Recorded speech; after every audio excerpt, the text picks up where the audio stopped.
Business with Stephen. Greece set to squeak past another debt hurdle today, squeak being the operative word. Well, exactly. The Greek government says that it will make the payment of 450 million euros that it needs to the International Monetary Fund, despite facing a cash crisis.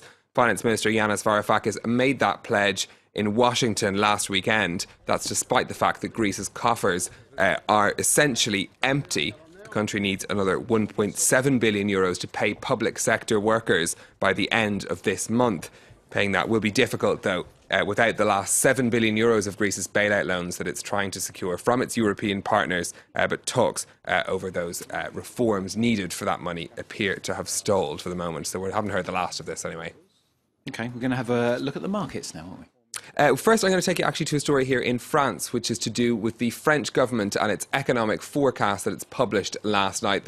France has actually cut its economic forecast for the last 2 years of François Hollande's presidency. It's cut it to 1.5% for 2016 and 2017. That's down from 1.7%. France has maintained the target of bringing its budget deficit below the EU limit of 3% by 2017. No good news for those in the European Commission who are watching how France is doing. Finance Minister Michel Sapin says, though, that the unemployment rate won't come down until next year, so there won't be any political dividend there. This all coming as the French government unveiled a new investment plan on Wednesday, trying to make companies spend more on themselves. Emmanuel Macron, the economy minister, has been speaking about that this morning. Let's take a listen to what he had to say.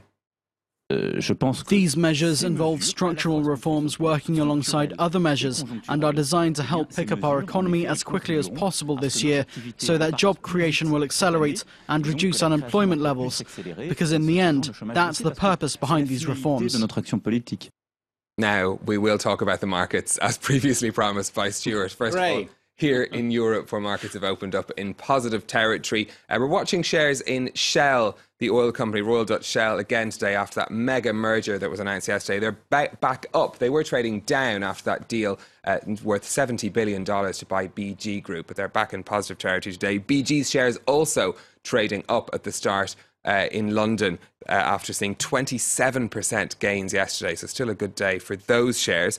Over on the Asian markets, there was a bit of a party happening, it seemed, in Hong Kong today. The Hang Seng at one stage was up over 6%. Trading volumes are around 400% of their normal levels. This is Chinese investors pour money into the Hong Kong markets ahead as they try to seek bargains in that market. So the Hang Seng, they're still trading up over 3% on that level. Some gains too, as you can see, on the Shanghai and Nikkei indices as well. We'll move on now to look at some of the day's other business stories. And Ukraine's creditors say that they won't consider any haircut on their debt. A committee of the country's biggest bondholders released their first official statement since the Kiev government announced it was seeking $15 billion in debt relief. They say they're working on a plan to provide Ukraine with liquidity, but without any reduction in the amount of their debt. A case being taken by 25,000 Facebook users against the social network is set to be heard in a court in Vienna later. The claim is over alleged violations of European privacy law and is being led by the Austrian campaigner Max Schrems. Facebook has yet to comment on the case. And Google has begun laying the groundwork for a paid-for subscription service on YouTube. Users of the video website who earn money from advertising have been sent an email by the internet giant hinting that it could start as early as this year. YouTube's already working on a subscription service for music videos on its site. Can we have a look at the markets? No, you've missed your chance now. You're not getting one. OK. We've all heard of the ride-sharing app Uber, but now there's a two-wheeled equivalent in Rome, isn't there? Yeah, well, I say we all. Uber, of course, is the app that you can get. It's the idea is that somebody can use their own private car to give people essentially a taxi service via an app. This service, though, does that with scooters. It's called Scooterino, and it lets Vespa drivers in Rome pick up passengers and take them if it's on their way in Rome. It's not quite the same as Uber, though. They won't have professional drivers. The idea is it'll just help to cover the cost and should only cost a couple of euros. Mark Thompson's been looking at the details for us. Traffic in Rome can be tiresome. When it comes to getting around the city quickly, two-wheelers are king.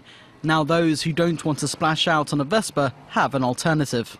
Scooterino connects people who need a ride to scooter drivers heading in the same direction. A system similar to its four-wheeled equivalent Uber. But Scooterino founder, 22-year-old Italian-American Oliver Page, says their business models are very different.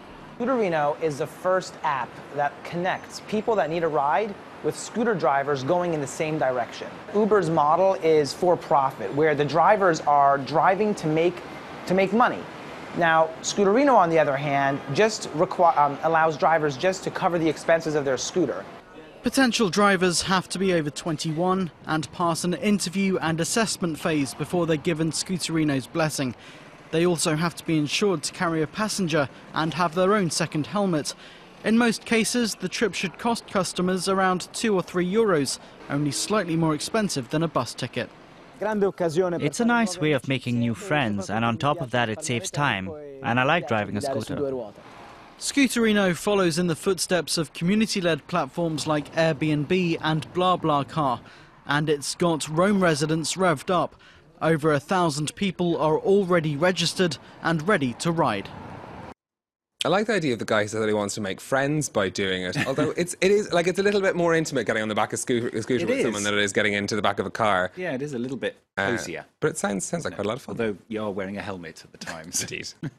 Looks a good idea. Anyway, Scooterino, thanks a lot.